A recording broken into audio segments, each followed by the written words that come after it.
the charred human remains discovered in the cooled embers of the Hedgecombe village bonfire on the morning of the 6th of November were initially believed to belong to Raymond Holt, a solitary handyman whose signet ring was found glowing among the grey ash. 3 days later, forensic dental records proved conclusively that the dead man was not Raymond Holt at all, but a stranger who had never officially entered the village. Hours before the grand display was lit, while 300 villagers cheered the fireworks bursting over the green, the effigy atop the timber stack had been swapped for a living man who had been drugged, bound, and hoisted 50 feet into the air in full view of the crowd, and not a single adult present had registered what they were watching. The only accurate, uncorrupted record of that missing hour existed in a handful of colored crayon drawings hanging on a twine string in the parish schoolroom, and Miss Jane Marple was the only person in Hampshire who thought to take a child's picture seriously. Hello friends, I'm Jack, speaking to you from my quiet study here in Ohio, where the wood stove is crackling against the first real frost of the season, throwing long warm shadows across the floorboards that remind me of autumn bonfires long ago. Welcome back to Midnight Pages. Tonight's story takes us to the rolling chalk hills of Hampshire in early November, to a village that celebrated an old English tradition only to find that shadows cast by firelight can hide extraordinary secrets.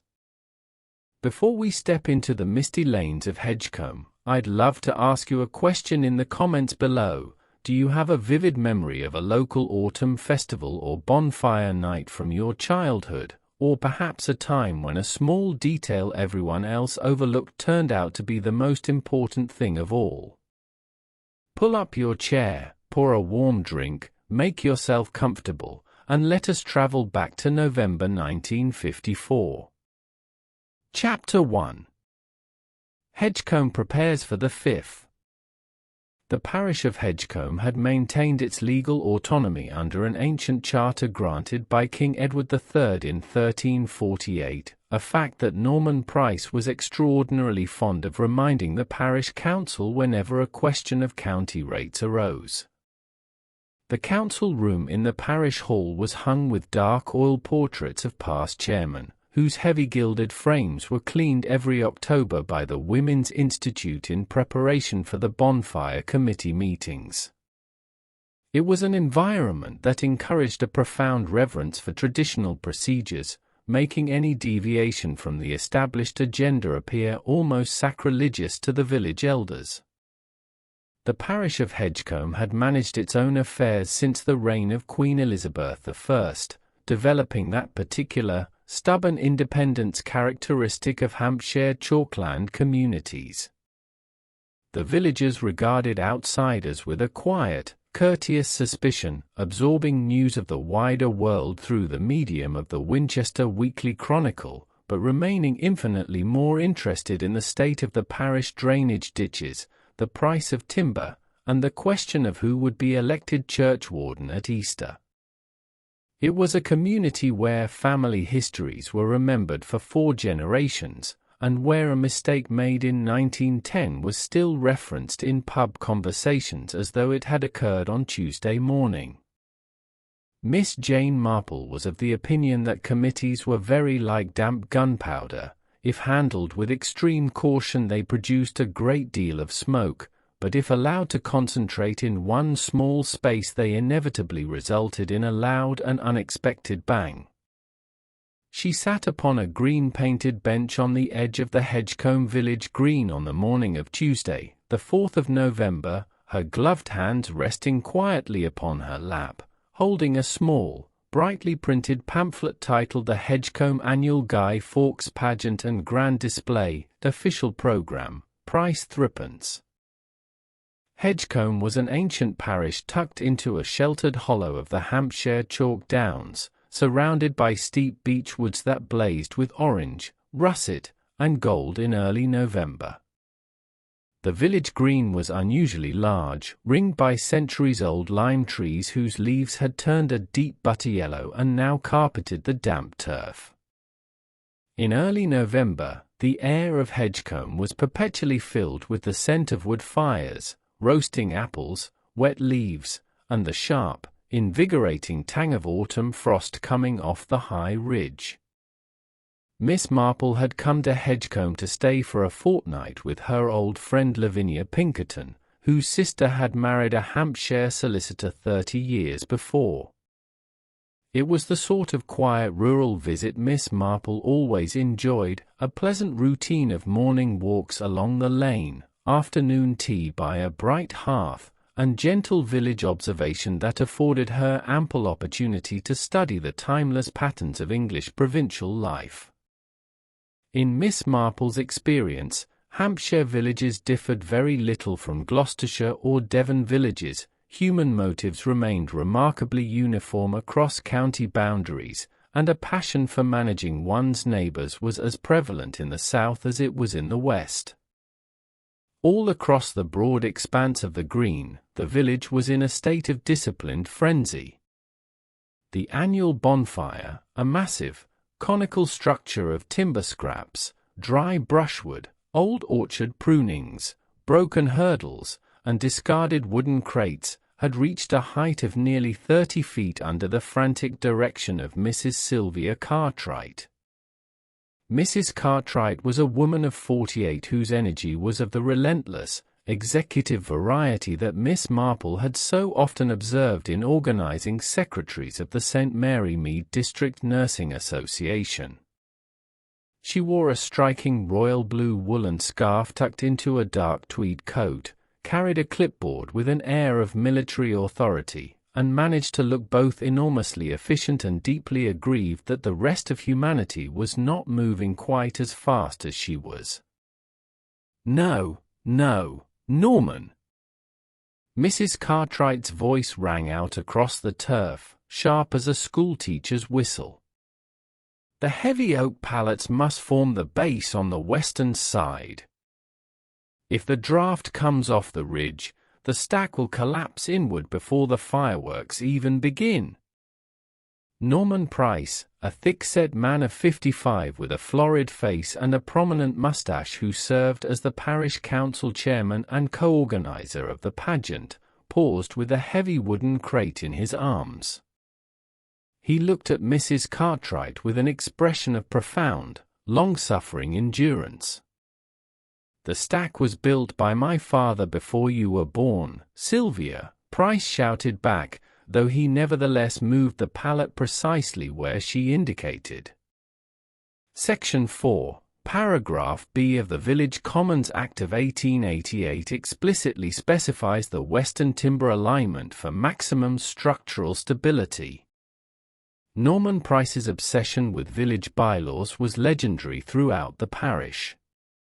He kept bound volumes of council minutes dating back to 1894 in his study, and could quote the precise width of parish footpaths, the legal weight of bread loaves, and the medieval rights of turbary on the common at a moment's notice. To Price, the village of Hedgecombe was not merely a collection of human beings living together in a Hampshire hollow, but a complex legal mechanism governed by statutes, precedents, and official registers, a view that made him entirely blind to the turbulent emotional undercurrent swirling around his own committee tables. Miss Marple quietly folded the committee program in half, aligned its edges with her thumbs, and folded it again. It was a small, unconscious gesture, a tactile rhythm she employed whenever her mind was filing away details that did not quite harmonize with the surrounding melody. It reminded her inescapably of young Mr. Abernathy, the assistant curate at St. Mary Mead some 30 years ago, who had possessed such an extraordinary passion for parish organization that he had insisted on numbering the hymnals with red ink, right up until the moment it was discovered he had also been numbering the churchwarden's bank accounts for his own private benefit. People who were excessively concerned with rules and boundaries, Miss Marple had noticed, were very often trying to establish where the fence lay so they might know precisely where to dig the hole underneath it. A few yards away from Miss Marple's bench, 3 village boys were putting the finishing touches on their entry for the Children's Guy contest. The effigy was an extraordinary creation, stuffed with dry straw, wearing an old pair of oversized corduroy trousers, a patched coat, and a papier-mâché mask painted with a fierce, lopsided grin. "Look at him, Miss Marple," called out young Billy Fern, 10 years old and flushed with pride. "We got Mr. Holt's old hat for him, and Mr. Price gave us the boots." Miss Marple leaned forward, her eyes twinkling behind her spectacles. "He is a most formidable gentleman, Billy. A very grand guy indeed." She looked up as a stranger approached the edge of the green. He was a tall, spare man of 42, dressed in a sharp charcoal grey city overcoat and leather shoes that looked entirely unsuitable for damp Hampshire clay. He carried a leather surveyor's briefcase under his arm and was consulting a folded linen map. He stopped near Mrs. Cartwright, spoke to her in low, urgent tones for perhaps 20 seconds, and handed her a small calling card. Miss Marple observed that Mrs. Cartwright's hand, as she took the card, gave one sudden, violent jerk. The clipboard in her left arm tilted, sending 2 sheets of committee ledger paper fluttering onto the wet grass. She retrieved them instantly, her face flushed red, her voice rising into a pitch that was 2 notes higher than it had been a moment before. "I am extremely busy, Mr. Ashby," she declared loudly enough for half the green to hear. "The committee's arrangements are entirely complete. We do not require any further boundary verifications until after the festival." The stranger, Mr. Peter Ashby, did not raise his voice. He merely smiled a cold, dry smile, replaced his map in his briefcase, and walked slowly toward the village inn, the Red Lion. Miss Marple folded her committee program into a narrow strip, pressed the crease firm with her thumbnail, and thought to herself that whatever Mr. Ashby had come to Hedgecombe to survey, it was clearly not the height of the bonfire. Chapter 2. The night the Guy was lit. As the dark deepened over the green, the temperature fell steadily, sending a crisp white frost across the grass blades. The smell of burning pine needles and damp earth grew stronger, mingling with the rich, inviting aroma of hot cider and roasting chestnuts from the parish stalls. The children, bundled in thick woolen coats and hand-knitted mufflers, darted between the lime trees waving golden sparklers that left glowing trails of light in the chilly air.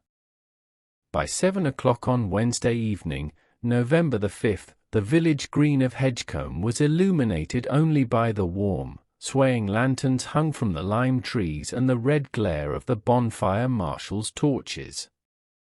Nearly 400 people had gathered on the turf, villagers in heavy wool coats, children waving bright golden sparklers, and visitors from neighboring parishes.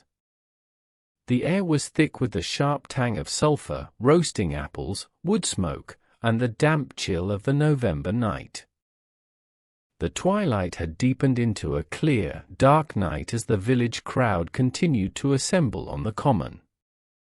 The temperature dropped rapidly, turning the damp turf underfoot into a hard, crunching surface, while the stars emerged overhead in cold, brilliant clusters. Hot food stalls had been erected near the parish pavilion, where women from the Women's Institute were doing a brisk trade in hot baked potatoes wrapped in foil, thick mugs of oxtail soup, and slices of spiced gingerbread. The crowd was full of energy and cheer. The smell of hot sausages and mulled cider wafted across the turf from the parish hall marquee, while the village brass band cleared their instruments in the shelter of the pavilion, preparing to play their annual repertoire of patriotic marches. Miss Marple sat in the front row of the wooden chairs reserved for the parish elders, her wool scarf wrapped securely around her neck, her hands tucked inside her fur muff, within which her fingers rhythmically folded and refolded the small paper program. Beside her sat Constable Derek Fern, a decent, earnest young policeman of 28 who looked acutely uncomfortable in his high-collared tunic. He was a young man whose father had been the village blacksmith in Upper Wallop, and his earnest desire to perform his duties with credit was complicated by a quiet, deep-seated devotion to Ruth Ashby, a devotion he had nurtured in secret ever since she had spent 2 weeks in Hedgecombe the previous summer. Watching her stand pale and anxious by the tea marquee filled him with a protective urge that made his official police tunic feel uncomfortably tight. "A fine turnout, Miss Marple," Constable Fern murmured, trying to sound professional. "Mrs. Cartwright has certainly organized things down to the last button." "She is a woman of immense determination," Miss Marple agreed softly. "Though I have always felt that when everything is organized down to the last button, one should check very carefully to see if the coat has been buttoned over the right person." She paused, watching the crowd, her mind drifting briefly to the Christmas Eve of 1922 at St. Mary Mead, when young Mr. Pringle, the curate, had quietly moved the plaster nativity statues into the heated vestry to protect them from the severe frost. Everyone in the parish had assumed the figures had been stolen by strangers because the crib was empty, quite forgetting that Mr. Pringle always left his distinct, turned-in footprints in the snow whenever he walked near the porch. People were so easily blinded by what was missing that they completely failed to examine the quiet evidence left right under their eyes. At 20 minutes past 7, the grand distraction began. The Hedgecombe pyrotechnic display was an event of major importance in the county, drawing visitors from as far as Alton and Petersfield. The fireworks had been purchased from a well-known manufacturer in Brockenhurst, and were laid out in the vicarage paddock under the strict supervision of the parish schoolmaster. For 20 glorious minutes, the sky above the downs was transformed into a glittering theatre of crimson fountains, emerald weeping willows, and roaring magnesium stars that illuminated the faces of the 400 spectators turned upward in silent wonder. A sudden, brilliant cascade of golden stars burst overhead as the first rocket shot into the dark sky from the vicarage paddock. The crowd gasped and cheered as the sky turned crimson, then emerald green, then silver. For 20 minutes, every eye on the green was turned upward, dazzled by the flash and thunder of the Hedgecombe annual pyrotechnic display. In the shadows beneath the towering timber stack, where the light of the rockets cast long, dancing shadows, movements were blurred and uncertain. Miss Marple, who knew from 80 years of village observation that the most interesting things during a public spectacle always happen in the dark spaces between the lights, did not look at the sky. She looked across the turf toward the rear of the timber stack. She saw a figure in a heavy oilskin coat, a figure wearing a bright royal blue scarf tucked into the collar, standing beside the wooden handbarrow used for hauling logs. The figure was leaning over the lower frame of the bonfire stack, reaching up into the dark lattice of timber where the effigy had been mounted 40 minutes earlier. There was a brief, heavy rustle of dry brushwood, a sound entirely lost beneath the roar of a spectacular Roman candle bursting overhead, and then the figure stepped back, pulled the blue scarf tighter around its neck, and vanished into the crowd near the tea pavilion.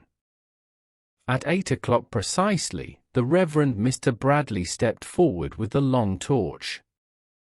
"In memory of the preservation of our Parliament," the vicar intoned, his voice booming through the loudspeaker. "Let the fire be lit." The torch was applied to the petrol-soaked straw at the base. Within 30 seconds, a great sheet of orange flame roared up the eastern face of the stack. The heat pushed the crowd back 10 paces, their faces illuminated in the bright, flickering glare. High at the peak of the timber pyramid, 50 feet above the ground, the guy sat perched upon his wooden throne, his papier-mâché face smiling down into the roaring inferno. As the flames reached the top, the straw structure crumpled, collapsed inward with a fountain of sparks, and fell into the white-hot core of the fire. The crowd cheered, the brass band struck up Remember, Remember, and Mrs. Sylvia Cartwright stood beside the parish council table, her arms folded, her royal blue scarf glowing bright red in the firelight, watching the ashes burn. Chapter 3. Ashes. The Hampshire Constabulary had maintained a small detachment in Winchester since the 19th century, but serious crimes in rural parishes were still rare enough to create an atmosphere of profound alarm among the county officers. Inspector Gale had spent 20 years handling livestock thefts, orchard pilfering, and occasional pub brawls, and the discovery of a charred body in a village bonfire stack represented the most complex challenge of his professional career. The morning sun broke pale and clear over the eastern ridge, casting long, delicate shadows across the scorched common. The broad circle where the bonfire had raged was now a quiet bed of grey powder, encircled by the iron hoops of burnt barrels and the charred ends of heavy timber logs. The silence of the morning was broken only by the distant cawing of rooks in the high beech trees and the gentle, rhythmic scraping of old George Miller's rake against the gravel. At 7 o'clock on Thursday morning, the green was a desolate waste of grey ash, scorched turf, and discarded paper cups. A thin, cold mist hung over the chalk hills, smelling faintly of wet soot. The morning after Guy Fawkes Night always brought a peculiar sense of anticlimax to an English village. The bright rockets were gone, the brass band had departed, and the grand timber structure that had dominated the green for a month was reduced to a mound of grey dust and blackened iron hoops. The sun rose pale and silver over the eastern hill, casting long shadows across the frost-rimmed turf. Old George Miller, the parish sexton, was working his way around the perimeter of the cooled bonfire stack with a heavy iron rake, clearing the metal hoops from barrels and the charred nails before the cattle were let out onto the common. Near the center of the mound, where the heat had been fiercest and the timber had burned down to a deep bed of grey powder, his rake struck something heavy and solid that did not sound like iron. 10 minutes later, Constable Derek Fern was standing beside the ash bed, his face pale, holding a police whistle to his lips. When Miss Marple arrived on the scene at 8 o'clock, having taken her morning walk a little earlier than usual, Inspector Gale of the Hampshire Constabulary had already arrived from Winchester in a black Morris Oxford, accompanied by a police sergeant carrying a leather fingerprint kit.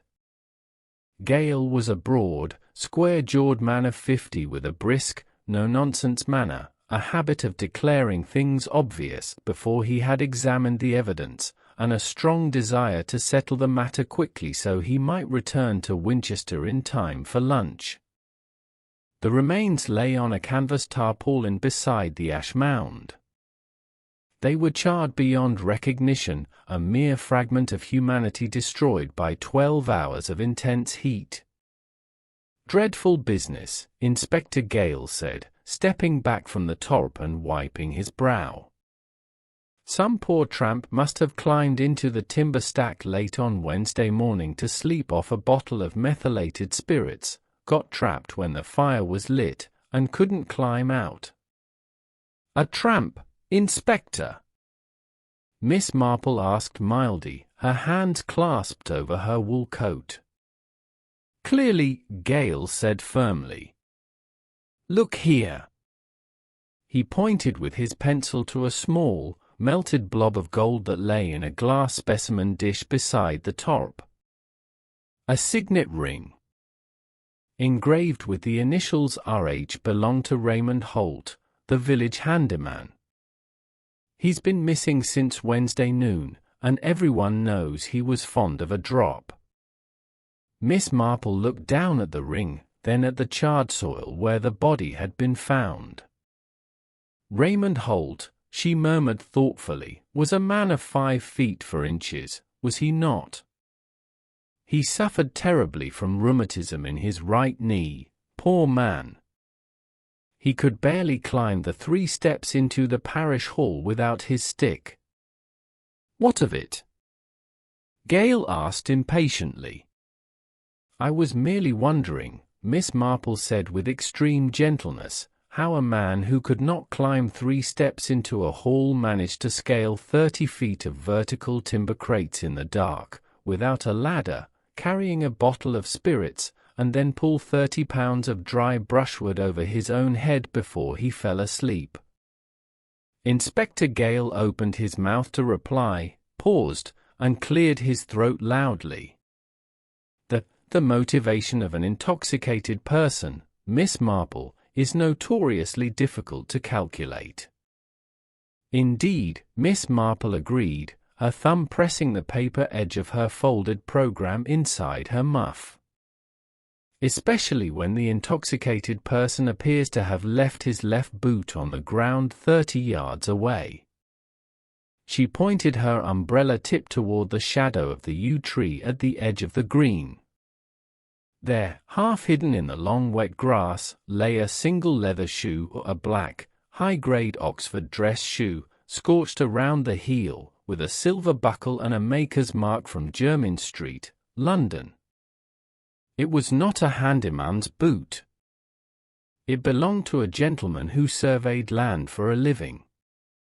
Chapter 4. A name that wasn't his.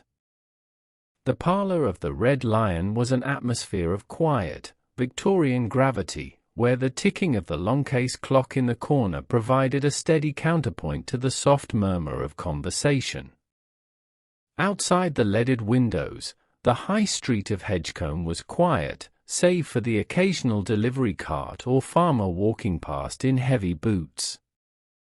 Ruth Ashby sat upright in her horsehair chair, her gloved fingers resting on her handbag, her calm composure reflecting a deep, disciplined strength that Miss Marple recognized and respected.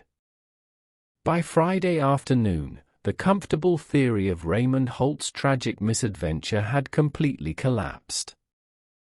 Pathological examination of the teeth and jaw fragments at Winchester had confirmed 2 things beyond all shadow of doubt. First, that the victim had died of a heavy narcotic poison before his body entered the fire, and second, that the dental work belonged to Mr. Peter Ashby, the London land surveyor who had arrived in Hedgecombe on Tuesday morning. Furthermore, Raymond Holt, the presumed victim, had been discovered alive, extremely hungover, and profoundly confused, sleeping in an empty hay barn 3 miles away in Upper Wallop, having spent the entirety of Guy Fawkes Night in the company of 2 sheep shearers and a gallon of cider. The discovery sent a shockwave of terror through Hedgecombe. A murder, Mrs. Jedge declared outside the butcher's shop, her voice trembling with dark satisfaction. A real, wicked murder right here on our green. And to think we were all clapping and cheering while that poor man was burning up there in the dark. In the parlour of the Red Lion, Miss Marple sat drinking tea with Ruth Ashby, the dead man's sister. The parlour of the Red Lion was a quiet room overlooking the High Street, furnished with dark mahogany sideboards, horsehair armchairs, and framed Victorian prints of prize livestock. Sunlight streamed through the leaded windows, catching the steam rising from the blue willow-pattern teapot. Ruth was a composed, quiet woman of 35, her face pale with a deep, contained grief that Miss Marple recognized and respected. Constable Derek Fern stood near the window, pretending to check his pocket book, though his eyes returned to Ruth's face every few seconds with an expression of profound, helpless sympathy. Ruth Ashby had spent 10 years working as an archivist for a firm of London antiquarian booksellers, a profession that had given her an eye for detail and a deep respect for historical truth. She sat quietly by the window, her dark eyes reflecting the autumn light, speaking of her brother Peter with a quiet, dignified affection that touched Miss Marple deeply. Peter had been her only surviving relative, a man of rigid professional integrity who had treated his surveying work as a sacred trust. "Peter came here on business, Miss Marple," Ruth said softly, her hands resting tightly on her lap. "He was an independent surveyor. 3 weeks ago, he was retained by a firm of London solicitors, Messrs. Crane and Hawkes, to conduct a private boundary audit of the Hedgecombe common lands. He was meticulous about his professional work, believing that a boundary line was a matter of public honor." "Did he tell you who instructed the solicitors?" Miss Marple asked gently. "No," Ruth said. "He only said that there was a discrepancy in the parish land registry going back 40 years. A large parcel of common land, nearly 60 acres along the ridge, had been quietly enclosed and annexed to the Cartwright estate under an unofficial agreement that had never been legally registered." Miss Marple turned her teacup slowly in her saucer. "Which meant that Mrs. Sylvia Cartwright did not legally own the land she was preparing to sell to the county council for the new water reservoir." "It meant more than that," Ruth said, her voice dropping lower. "It meant the Cartwright family had been collecting rents illegally for 2 generations. If Peter's report was delivered to the land registry on Friday, Mrs. Cartwright faced not only total financial ruin, but criminal prosecution for fraud." At that moment, the parlor door opened briskly, and Inspector Gale stepped into the room. He looked flushed, triumphant, and immensely self-satisfied. "Miss Ashby," Gale said, nodding curtly. "I have news. We have found the murderer." Constable Fern straightened up. "Already, sir?" "Clear as daylight," Gale announced, slapping his leather gloves against his thigh. "It's the fellow Leonard Fell, the outsider who moved into the old mill cottage last year. We found Peter Ashby's silver cigarette case hidden under the floorboards in Fell's workshop. Fell was seen arguing with Ashby outside the pub on Tuesday evening." Miss Marple set her teacup down with a faint clink. "Dear me," she murmured. "How very convenient of Mr. Fell to keep the cigarette case under his floorboards. Did he also leave his name and address written inside it?" Inspector Gale glared at her. "The evidence is indisputable, Miss Marple. Fell has no alibi for Wednesday evening between 7 and 9. Neither," Miss Marple observed with devastating mildness, "does anyone else who was standing in a dark crowd of 400 people watching fireworks in the rain." Chapter 5. What the Grown-Ups Remember. The vicarage garden was a secluded sanctuary behind high brick walls, where old espalier pear trees clung to the sun-warmed mortar. Miss Marple sat on the weathered stone bench, her fur muff resting on her lap, quietly watching the autumn leaves flutter down from the tall lime trees. Her conversation with Norman Price had revealed far more than Price himself intended. It had demonstrated how completely a man's judgment can be clouded by his own importance, and how easily a clever, calculating mind can use another person's vanity as a shield for crime. On Saturday morning, Miss Marple spent 2 hours sitting in the vicarage garden, quietly interviewing the adult witnesses who had been nearest the bonfire structure during the crucial hour. The parish school garden was surrounded by a high brick wall covered in dormant wisteria vines. Miss Marple sat on the low stone coping, her wool coat wrapped snugly around her, watching the autumn leaves drift across the gravel path. It was an exercise in pure frustration, or would have been, to anyone less familiar with human nature than Jane Marple. Mr. Norman Price, interviewed over a cup of coffee in his study, was furiously defensive. He quoted 6 different paragraphs of the Commons Act, insisted that he had been standing by the official cocoa stall from 7 o'clock until 8:15, and swore that no one could possibly have carried a body up the timber stack without him seeing it. His conversation was extraordinarily revealing, not for what Price had seen, but for what he had been determined not to notice. Price was a man whose entire self-esteem was bound up in his position as parish council chairman. To admit that a murder had taken place on the green while he was standing 50 yards away directing the bonfire marshals was an admission of personal failure he could not tolerate. Consequently, his mind had constructed a rigid, comforting timeline in which every event had proceeded according to committee regulations, leaving no room for a drugged body or a switched effigy. "I have a memory like an iron trap, Miss Marple," Price declared, pounding his desk. "I saw Sylvia Cartwright at 7:20 by the wood cart, I saw Mrs. Jedge at 7:30 by the brass band, and I saw Leonard Fell lurking about the shadows at 7:40. I remember everything." "Do you happen to remember what shoes Mrs. Cartwright was wearing?" Miss Marple asked innocently. Price blinked. "Shoes? Good Lord, woman, it was dark. Who looks at shoes?"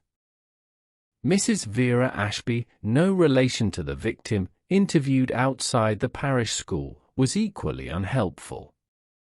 She could talk of nothing except her son Tommy's brilliant success in winning second prize in the Guy contest, and kept adjusting her son's red and yellow school scarf around her neck as she spoke. "I was right by the fire the whole time, Miss Marple," she insisted, "watching my Tommy's Guy go up.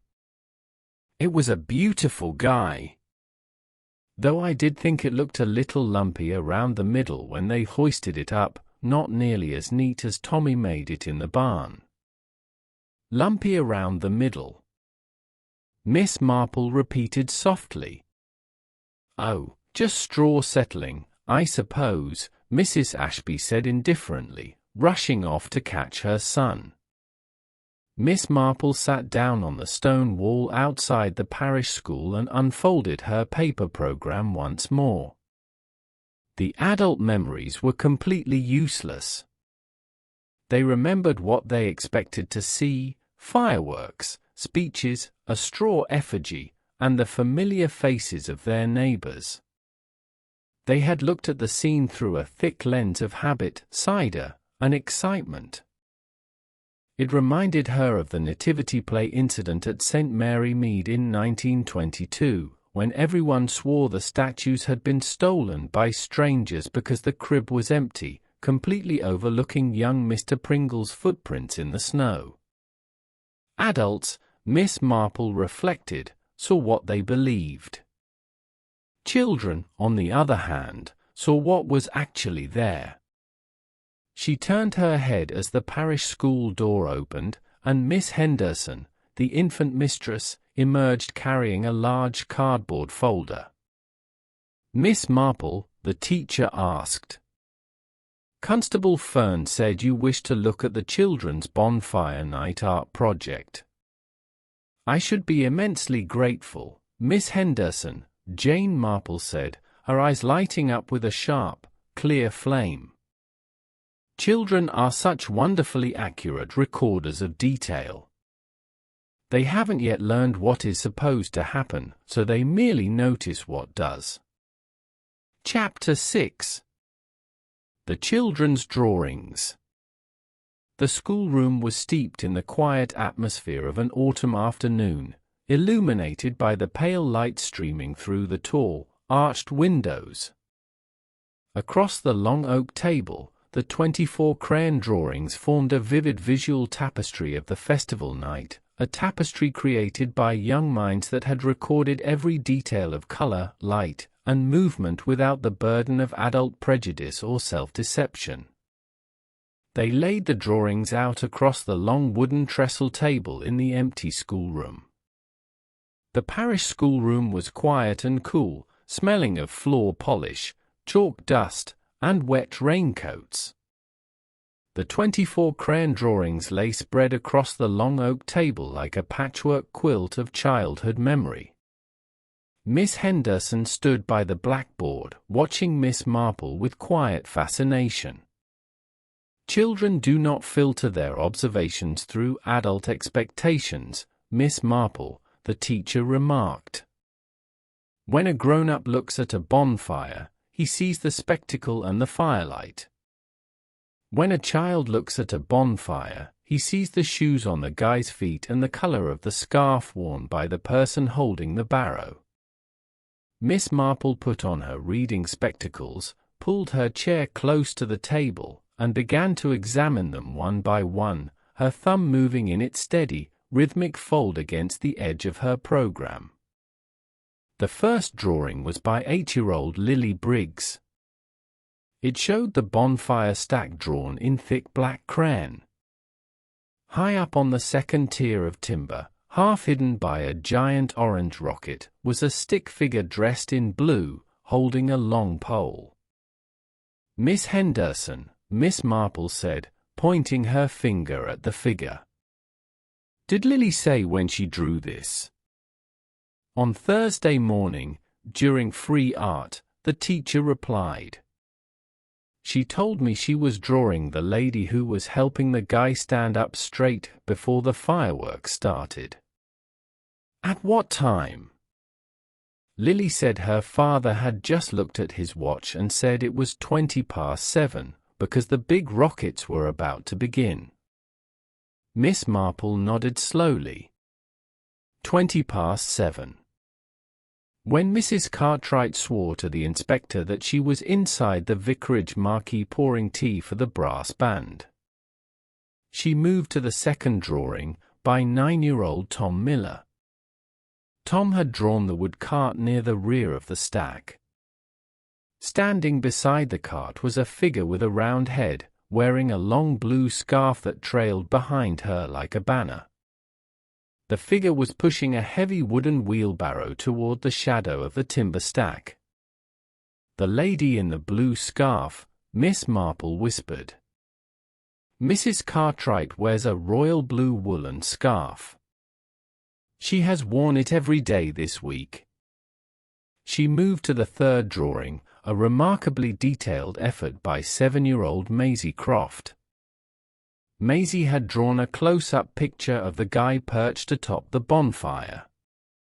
But instead of the round, straw-stuffed feet that the children had made out of old sacks, Maisie had drawn 2 distinct, black leather shoes with shiny silver buckles at the bottom of the corduroy trousers. "Look at that, Miss Henderson," Jane Marple said softly. A child of 7 does not invent Jermyn Street leather dress shoes on an effigy unless she is looking directly at them. At that moment, Constable Derek Fern entered the schoolroom, holding his helmet under his arm. He looked troubled. "Miss Marple," Fern said in a low voice. "Inspector Gale has just ordered Leonard Fell to be formally charged. He says the cigarette case is proof enough." "The inspector is a very foolish man, Derek," Miss Marple said briskly, rising from her chair. "He is looking at cigarette cases when he ought to be looking at crayon drawings." Tell me, where is the committee's heavy wooden log barrow kept when the festival is over? In Mr. Price's garden shed behind the parish hall, Fern replied. Then I suggest, Miss Marple said, her eyes flashing behind her spectacles, that we walk up to Mr. Price's shed immediately, before someone decides that wooden barrows are inconvenient things to leave lying about. Chapter 7. A Second Fire. The smoke from the burning garden shed rose in a dense, dark column that was visible for 2 miles across the chalk downs. The heat from the blazing cedar shingles was intense, forcing the gathered villagers back toward the parish boundary wall. In the confusion and shouting, while Constable Fern called for water buckets, Miss Marple remained standing near the blackberry hedge, her sharp blue eyes noting the precise arrangement of boot impressions in the damp clay by the fence gate. They were 50 yards from Norman Price's garden shed when the alarm was raised. "Fire!" shouted a voice from the lane. "Price's shed is alight." A thick column of black, pungent smoke was rolling up into the grey afternoon sky from behind the parish hall. By the time Miss Marple, Constable Fern, and a dozen running villagers reached the scene, the wooden shed was entirely enveloped in roaring red flames. The destruction of Norman Price's garden shed was a spectacle of roaring orange flame and thick black smoke that drew half the village to the rear of the parish hall. The old cedar-shingled roof burned with fierce intensity, sending cascades of yellow sparks up into the darkening sky. Norman Price was standing in his shirt sleeves, holding an empty garden bucket, his face covered in soot, watching the structure collapse into a mass of blazing cinders. "My ledgers!" Price wailed as Inspector Gale arrived running. "The committee records! 40 years of parish account books. All gone." "How did it start?" Gale demanded, wiping his face. "I don't know," Price cried. "I was in the kitchen having my tea. I heard a crackle, looked out the window, and the whole roof was ablaze. It must have been a stray firework ember from Wednesday night that's been smoldering in the thatch." Miss Marple stood quietly by the hedge, out of the heat, her hands folded in her muff. She was completely unbothered by the heat, her sharp blue eyes fixed on the narrow boot prints in the mud. She knew that in every investigation, the murderer invariably committed one act too many, an act born of panic rather than calculation. In destroying the committee ledger, Sylvia Cartwright had provided the precise proof needed to connect the log barrow to her own movements on Wednesday evening. She did not look at the burning shed. She looked down at the muddy grass near the garden gate. There, clearly pressed into the soft clay by the fence, was the deep, fresh impression of a woman's boot, a small, narrow boot with a serrated rubber heel, and beside it, snagged on a thorn of the blackberry bush, was a single thread of bright royal blue wool. "A very convenient fire," Miss Marple remarked softly to Constable Fern, who had stepped to her side. "Convenient, Miss Marple?" Fern asked. "Immensely convenient," she said. "It has destroyed the committee ledger, the ledger that recorded which member of the committee signed out the heavy log barrow on Wednesday afternoon. Did you see that entry, Miss Marple?" Fern asked, his eyes widening. "I did not need to see it, Derek," Jane Marple said with quiet confidence. "I saw the log barrow in the schoolboy's drawing. And I know that when a person has spent 3 days trying to conceal a murder, the sudden destruction of the evidence is almost never an act of providence.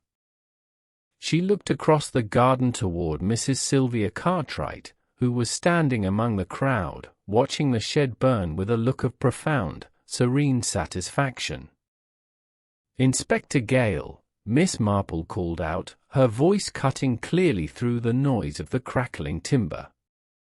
"I believe you will find that Mr. Leonard Fell was locked inside the parish constable's holding cell at Winchester at the exact moment this shed caught fire." Gale stopped, his face turning dark red. "What of it?" "Which means," Miss Marple continued placidly, "that Mr. Fell could not possibly have set fire to this shed to destroy the ledger. And if he did not set fire to the shed, he is almost certainly not the person who has been taking such extraordinary pains to cover his tracks since Wednesday night." Chapter 8. The Wrong Shoes. Inspector Gale's forensic report from the Winchester Police Laboratory had arrived by messenger at 4 o'clock on Friday afternoon. The report, typed on heavy blue official paper, confirmed that the chloral hydrate solution found in Peter Ashby's stomach had been prepared using a specific syrup of orange peel, a formulation dispensed exclusively by Mr. Timothy Potts, the apothecary on High Street in Winchester, whose sales ledger recorded 2 recent purchases of the mixture by Mrs. Sylvia Cartwright. The vicarage parlour was filled with the soft, golden glow of the oil lamp, casting warm light across the mahogany table where the children's drawings lay arranged in exact sequence. Inspector Gale stood silently by the hearth, his square jaw set, his initial skepticism dissolving before the relentless, logical progression of evidence that Miss Marple presented with such gentle, unhurried clarity. By 6 o'clock on Saturday evening, the tide had turned completely. Miss Marple, Constable Fern, and Ruth Ashby sat in the private parlour of the vicarage, with Inspector Gale standing reluctantly by the mantelpiece, looking like a man who had been forced to eat a very large piece of humble pie and was finding the crust exceedingly tough. The vicarage parlour was dark save for the warm glow of the oil lamp on the central table. Outside, the rain had begun to fall again, pattering softly against the window panes. On the table between them lay the for children's drawings, smoothed flat. "Observe the sequence, Inspector," Miss Marple said, pointing with her slender finger as though she were demonstrating a simple grammatical rule to a lower 4th class. At 4 o'clock on Wednesday afternoon, Peter Ashby was given a glass of sherry by Mrs. Cartwright at her house while discussing his survey. The sherry was heavily laced with chloral hydrate, a drug Mrs. Cartwright has been taking for her insomnia for 2 years, as her chemist's ledger in Winchester will confirm. Inspector Gale shifted his feet nervously. "Go on." Once Mr. Ashby was unconscious, Miss Marple continued, she placed him in the heavy wooden log barrow in her scullery.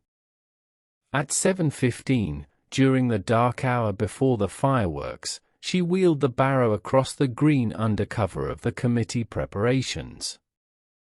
Lily Briggs saw her helping what she thought was the guy to stand up straight against the timber stack. In reality, she was hoisting Mr. Ashby's unconscious body into the frame. "Good God," Constable Fern whispered. She dressed him in the corduroy trousers and patched coat over his own clothes, Miss Marple said, but in her haste, and in the dark, she forgot to remove his leather dress shoes. Little Maisie Croft noticed those shoes, because a child notices what is out of place. She pointed to the 4th drawing, the picture by 10-year-old Billy Fern. "And here," Miss Marple said, Billy drew the wheelbarrow being pushed back toward the parish hall during the fireworks display by a figure wearing a blue scarf. Mrs. Cartwright then planted Raymond Holt's signet ring, which she had stolen from Holt's cottage 3 days earlier when she hired him to clear her garden path, in the ash bed, to ensure the police would identify the body as a local drifter and close the case without a detailed post-mortem.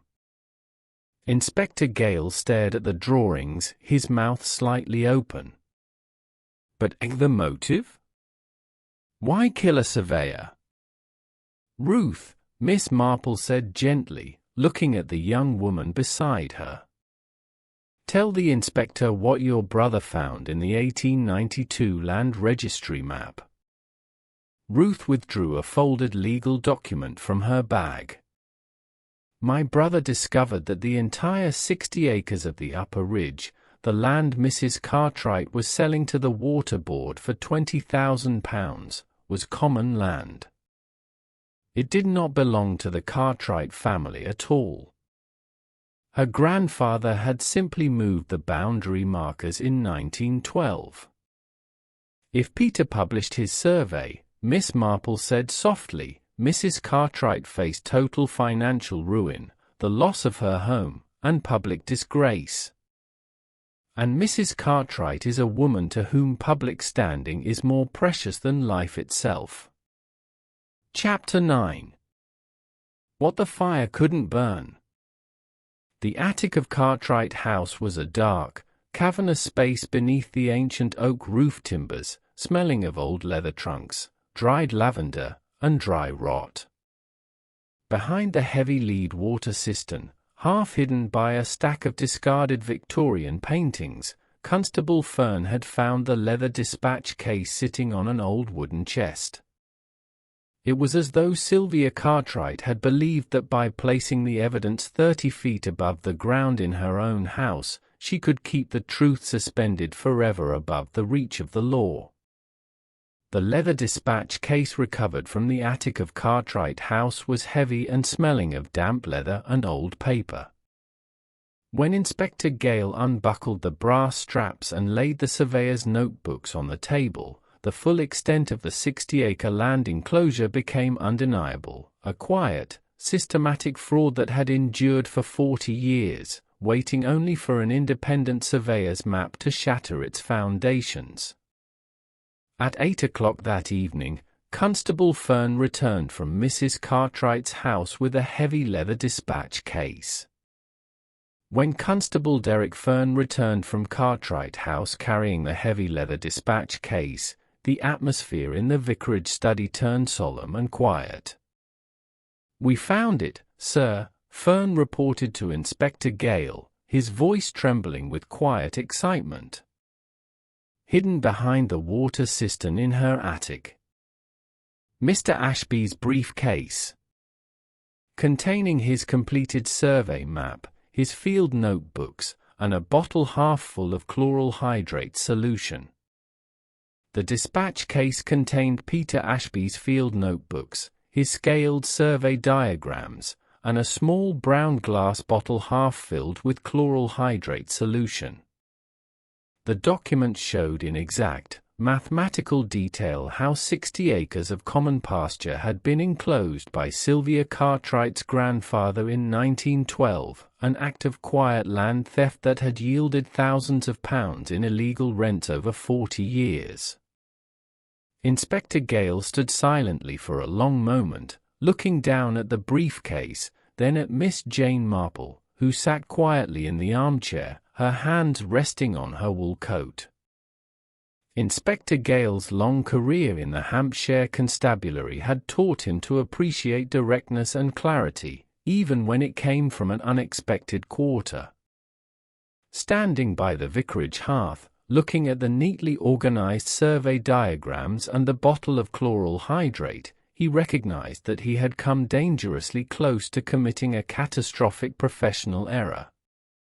His initial arrogance dissolved entirely, replaced by a deep, genuine respect for the elderly lady in the wool shawl who had seen through 40 years of village deception in 3 days. "Miss Marple," Gale said, his voice dropping into a tone of genuine, unfeigned respect. I owe you a profound apology. I was a fool. Not a fool, Inspector, Miss Marple said mildly, her thumb gently tracing the edge of her paper program. Merely a man who expected a crime to look like an illustration in a detective novel, with bloodstains and dark cloaks, instead of what it usually is, a very ordinary, very desperate piece of deceit by a person who has spent 40 years pretending to be better than her neighbors. And your friend the curate? Fern asked with a faint smile. The one with the turned-in toe. Miss Marple smiled, a sweet, nostalgic smile that reached her eyes. Young Mr. Pringle? He married the bishop's niece, you know, and became an archdeacon in Devon. He always insisted that looking at footprints in the snow was the only way to keep one's eyes on the path to heaven. She stood up, pulling her wool shawl around her shoulders. And now, Inspector, if you are going to speak to Mrs. Cartwright, I suggest you do so in her sitting room. She is a woman who will appreciate a quiet conversation far more than a scene on the public green. Chapter 10. The Guy Comes Down. The sitting room of Cartwright House was shrouded in deep twilight as the firelight flickered against the dark oak panelling. Mrs. Sylvia Cartwright sat motionless in her high-backed chair, her face pale, her eyes fixed on the glowing embers in the hearth. The long silence that filled the room was not the silence of fear, but the quiet, inevitable acceptance of a woman who had fought a long, desperate battle against the truth and had finally run out of evasions.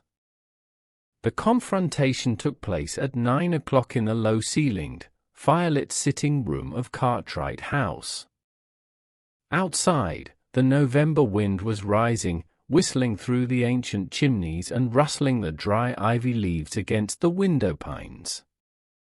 The sitting room of Cartwright House was a grand, oak-panelled room furnished with heirloom antiques, brass fenders, and oil portraits of Cartwright ancestors.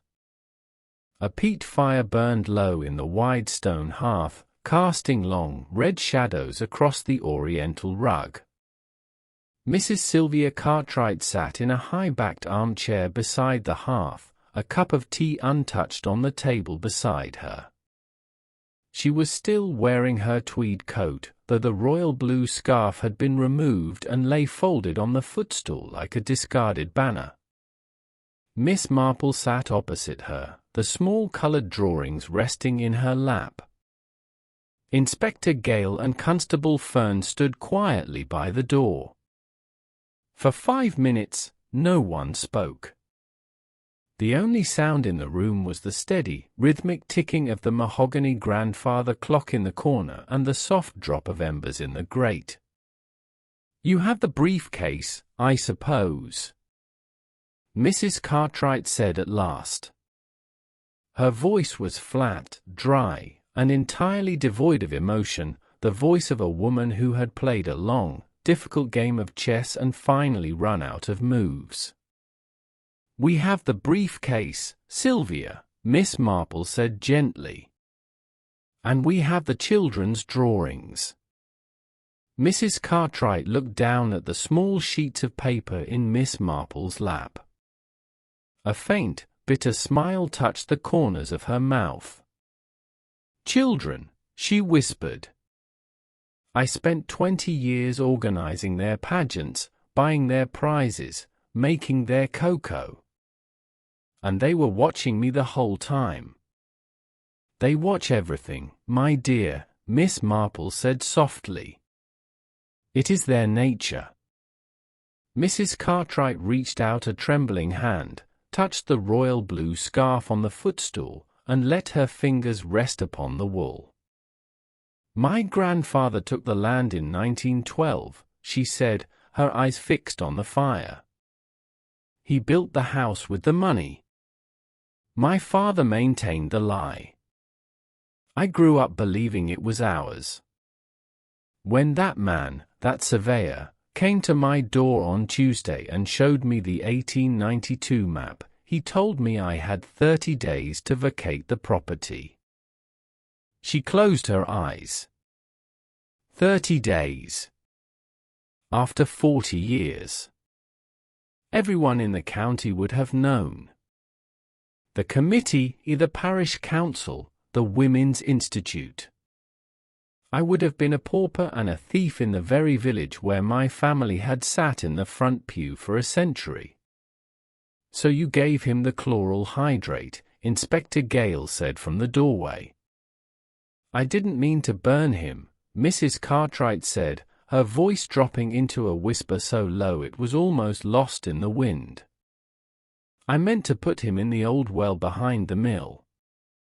But the police were everywhere on Wednesday afternoon. I couldn't move him across the lanes. The bonfire, it was right there on the green. It seemed so safe. So permanent. She looked up at Miss Marple, her eyes hollow, dark, and filled with a terrible, empty fatigue. Fire leaves nothing, Miss Marple. That's what I thought. I thought fire left nothing behind.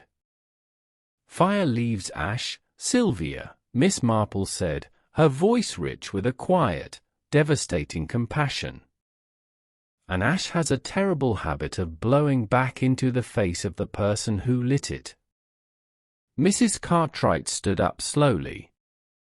She did not resist as Constable Fern stepped forward with the cloak. She merely adjusted her collar, smoothed her hair with one trembling hand, and walked out into the dark, cold night without looking back at the hearth. Thank you so much for listening tonight, my friends, here on Midnight Pages. As the wind dies down outside my window here in Ohio and the last embers of the fire burn low, I hope tonight's tale of Hedgecombe and its long autumn shadows brought a sense of quiet atmosphere and satisfying clarity to your evening. If you enjoyed our time together, please consider giving this video a thumbs up, leaving a comment below to share your thoughts on Miss Marple's reading of the children's drawings, and subscribing to Midnight Pages so we can meet here again for our next long-form cozy mystery. Until then, from all of us here in Ohio, keep a warm light burning, take care of one another, and have a very peaceful night.